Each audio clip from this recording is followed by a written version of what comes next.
Ek is Andri van Bergen. Ek kom oorspronklik van Hertsgwil af en ek jag nou jakkalse vir omtrent 4 jaar lank.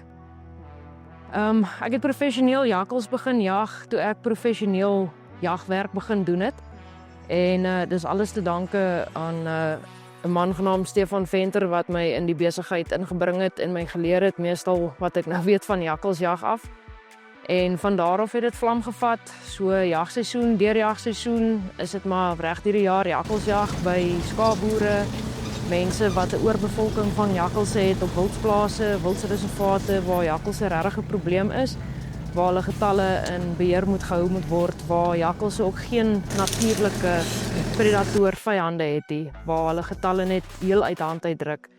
Bring hulle ons in om hulle net weer onder beheer te kry, die getalle reg te kry, om die hele biodiversiteit rondom die hele wildslewe en die skaapplase, partykeer beesplase net weer in toom te hou. Okay, so ek is hier by Ntoni se wildsplaas, hier in Kraddock area, hier in die Oos-Kaap. Hulle het my ingekry om bietjie jakkalsgetalle onder beheer te kry. Ons is besig met 'n groot projek waar ons die hele wildslewe, die hele ekosisteem net weer wil regryk. As mens hier by Ntoni is, sal mens sien hier is geen ribbokke eintlik meer nie.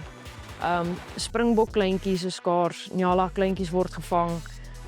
Die jakkalse is net heeltemal oorbevolk hierso en soos ek voorheen al gesê het, dis geen natuurlike vyande wat jakkalse het nie, so daar's niks wat jakkalse in toom hou op 'n natuurlike wyse nie.